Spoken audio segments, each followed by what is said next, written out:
नमस्कार, नौकरीन्यूज़.com में आपका स्वागत है। मैं हूं गिरिजेश वशिष्ठ। चीन के एक कदम से पाकिस्तान की दुनिया हिल गई है।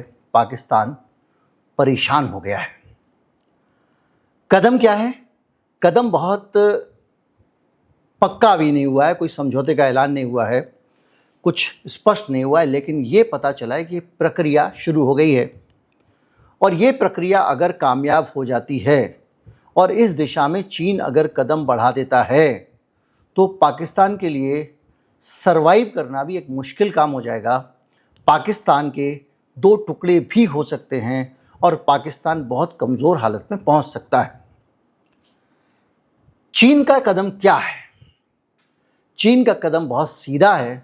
वो जो बलूच विद्रोही हैं बलूचिस्तान के, उनके साथ गुप्त रूप से बातचीत कर रहा है। नेटवर्क 18 ने ये खबर दी है। बलूच विद्रोहियों के साथ जो बातचीत कर रहा है वो क्या कर रहा है? वो बातचीत ये कर रहा है कि हमारा जो चाइना पाकिस्तान इकोनॉमिक कॉरिडोर है उसके काम में बलूच विद्रोही अड़ंगे ना लगाएं। बलूचिस्तान के जो स्वतंत्रता सेनानी हैं, वो लड़ाके हैं, जो भी आप कहें, पाकिस्तान की नज़र में आतंकवादियाँ कहें, वो चीन के इस प्रोजेक्ट को ना रोकें। इस प्रोजेक्ट का चीन के लिए काफ़ी महत्व है। मैं आपको पहले भी बता चुका हूँ, क्योंकि ये प्रोजेक्ट जो है करीब 2-2.5 हज़ार किलोमीटर का चक्कर समुद्र के अंदर चीन का बचा है। ये सुएज़ कैनाल के ज़रिए यहाँ से होते हुए ये माल यहाँ से आएगा, यहाँ से आके ये आ गया हमारा अरब सागर, अरब की खाड़ी जिसको हम कहते हैं। अब ये अरब सागर, अरब की खाड़ी मतलब हमारा मुंबई वाला, गुजरात वाला जो तट है, या ये आप देखिए कि ये केरल का तट है, ये कर्नाटक का तट है।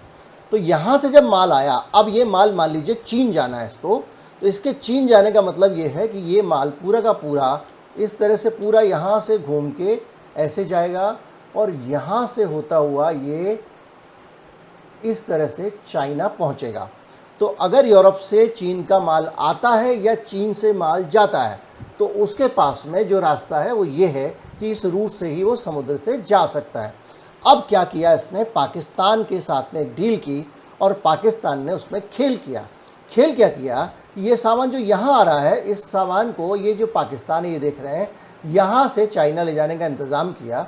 इस जगह पे ये जो जगह है ये है ग्वादर पोर्ट। कौन सा पोर्ट है? ग्वादर। अक्सर आपने चर्चा सुनी होगी। और यहाँ पे ईरान में हम लोग चाबहार पोर्ट बना रहे हैं। अमेरिका के डर से हमने काम को होल्ड पे डाल दिया था, फिर धीरे धीरे करके कुछ हुआ होगा, खुश हो गया होगा अमेरिका, तो वापस वहाँ काम शुरू किया। वो एक अलग कहानी है कि हम उस पोर्ट से कैसे यहाँ से होते हुए और पूरे यूरोप को रास्ता जोड़ेंगे, यानी सुएज़ कैनाल का एक पैरेलल रूट बनाएंगे। लेकिन पाकिस्तान ने यहाँ पे ग्वादर पोर्ट पे माल उतरेगा और एक ट्रेन का रूट पाकिस्तान में यहाँ से बना दिया है, जो रूट यहाँ से ग्वादर पोर्ट से होता हुआ चीन लेके जाएगा। लेकिन इसका जो रूट तैयार किया पाकिस्तान में, पाकिस्तान ने उस रूट को तैयार करने में ही एक बड़ा खेल कर दिया है, और वो खेल ये है। तो इसका जो रास्ता है वो रास्ता आपका बलूचिस्तान से निकलेगा, उसके अलावा बीच में से एक सिंध से थोड़ा सा हिस्से से होते हुए फिर आगे खैबर पख्तूनख्वा होते हुए और गिलगिट बाल्टिस्तान होते हुए आगे चला जाएगा। ये जो रूट बनाया पाकिस्तान ने, ऐसा बनाया कि चीन के साथ में सबको उलझना पड़े। अगर ये रूट बनाएगा चीन तो सारे दुश्मनों को पाकिस्तान के अपने आप निपटाएगा, ऐसा दिमाग लगाया पाकिस्तान ने। कैसे? बलूचिस्तान से निकलेगा सबसे पहले। तो जो बलूचिस्तान के विद्रोही आज़ादी की बात करते हैं, चीन को अपने आप उनको हैंडल करना पड़ेगा, नहीं तो उसका प्रोजेक्ट अटक जाएगा। थोड़ा सा सिंध में भी निकाल दिया है, ताकि बलूचिस्तान के साथ सिंध में भी, क्योंकि वहाँ पर पंजाब की हेकड़ी चलती है पाकिस्तान में, जो पाकिस्तान का पंजाब है, तो बाकी राज्य बीच बीच में बड़ा असंतोष दिखाते रहते हैं। तो सिंध वाले भी दिखाते हैं। तो क्वेटा का इलाका जब वहाँ से वो निकल रहा है, तो अगर कोई चूचपड़ करे सिंध का नेता, तो वहाँ पर भी चीन के साथ में उसको निपटना पड़ेगा। ऊपर जो भारत का इलाका दबा के रखा हुआ चीन ने और पाकिस्तान ने, पीओके और गिलगिट बाल्टिस्तान, उस इलाके से भी ये रेल ट्रैक निकाल रहे हैं, ताकि भारत भी अगर कुछ करेगा तो बीच में चीन को आगे कर देंगे कि उसकी दुकानदारी खराब हो रही है। यानी हर जगह इन्होंने चीन को उलझाया हुआ है। अब चीन को आपने उलझा तो दिया, दिक्कत ये हो रही है कि इस पूरी जगह से जब आप निकलते हैं तो चीन को जितनी जगह आपने उलझाया उतनी जगह पे दूसरी पार्टी भी तो शामिल हो गई ना। यानी पीओके के अंदर संयुक्त राष्ट्र में या कहीं पे जाके भारत कोई ऑब्जेक्शन ना उठाए, इसके लिए चीन को भारत को मनाना पड़ेगा ना। अगर बलूचिस्तान के अंदर से ट्रेन निकल रही है तो वहाँ के बलूच विद्रोहियों को आपको बनाना पड़ेगा, भाई साहब हो जान दो हमारा। तो इस चक्कर में क्या हो रहा है कि पाकिस्तान का जो सबसे बड़ा स्टेट है, सबसे बड़ा राज्य है बलूचिस्तान, डेवलप कुछ हुआ नहीं है। उसके पास में बहुत सारा खनिज संसाधन है, मैंने आपको बता चुका हूँ। वहाँ ऑयल भी निकलता है, यूरेनियम भी निकलता है, सोना भी निकलता है, आप सोचिए, गैस भी है, सब कुछ है वहाँ पे उस ज़मीन में। लेकिन पंजाब की हुकूमत और हेकड़ी के सामने जो वो बेचारा पिछला का पिछड़ा ही है, और उनको ज़बरदस्ती मिला लिया था इन्होंने। पहले वो आज़ाद हुआ पाकिस्तान, बाद में आज़ाद हुआ, फिर उनको उन्होंने ज़बरदस्ती मिला लिया। तो बलूचिस्तान विद्रोह कर रहे हैं बलूच लोग, आपको मालूम है, रोज़ आता है और आतंकवादी घटना हो रही है करे, पाकिस्तान बोलता है, पुलिस वालों को, मिलिट्री वालों मार देते हैं, वो कुछ नहीं कर पाते। तो ऐसी सिचुएशन में चीन की दिक्कत ये हो गई कि चीन का वो जो कॉरिडोर बन रहा है वो तो अटक जाएगा ना। अब बलूचिस्तान के लोग अगर बंदूक उठाए हुए हैं और रोज़ वहाँ पर हिंसा हो रही है तो क्या हो रहा है, चीन का कॉरिडोर का काम तो अटक जा रहा है। अब तक तो वो अपने यहाँ से फौज, अपने यहाँ से पुलिस वाले ला के अपने प्रोजेक्ट की सुरक्षा करा रहा है, लेकिन कब तक। तो ऐसे में चीन ने कहा कि एक काम करते हैं, बलूचिस्तान से निकलना है तो बलूचिस्तान के विद्रोही से बात कर लेते हैं। तो अब जो खबर आई है वो खबर ये आई है कि जो बलूचिस्तान के विद्रोहियों से अंदर खाते गुपचुप चीन बात कर रहा है।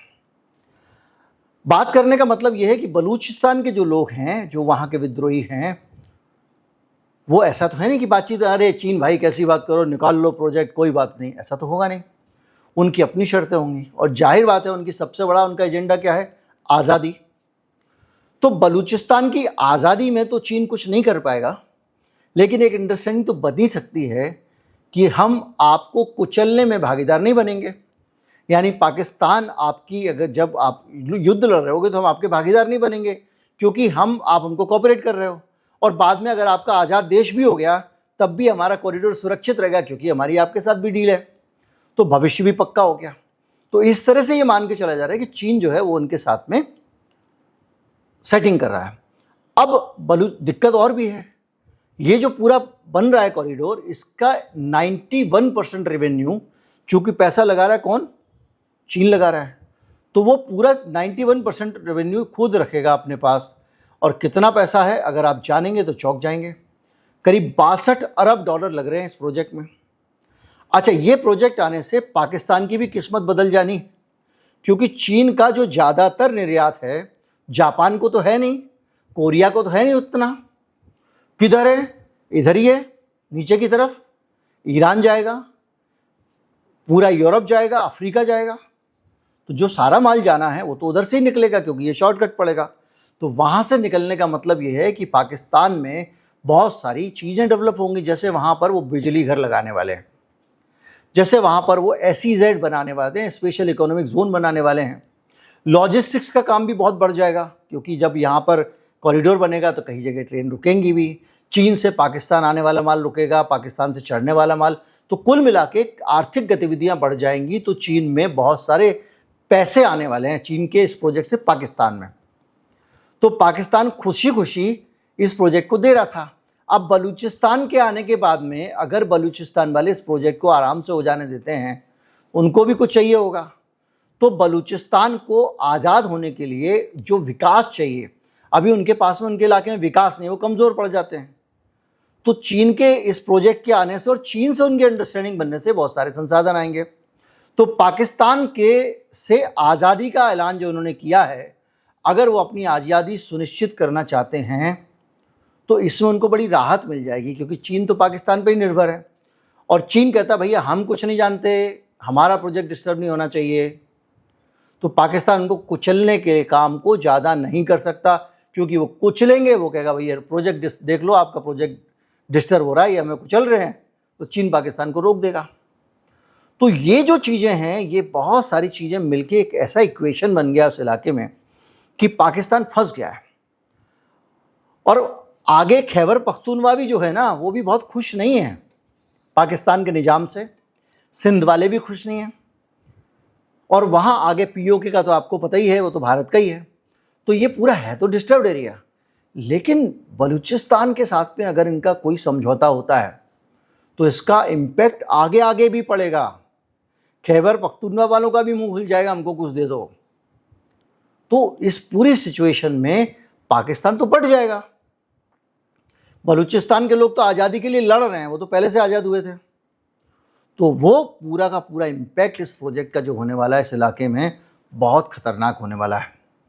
उम्मीद करता हूँ सरल भाषा में आप समझ गए होंगे कि ये पूरी कहानी क्या है, कैसे अरबों डॉलर पाकिस्तान को मिलने वाले थे। पाकिस्तान खुश था, उसको लग रहा था खुशहाली आने वाली है, लेकिन अब उसकी खुशी में बलूचिस्तान के लोगों के साथ समझौता करके चीन ने खलल डाल दिया है।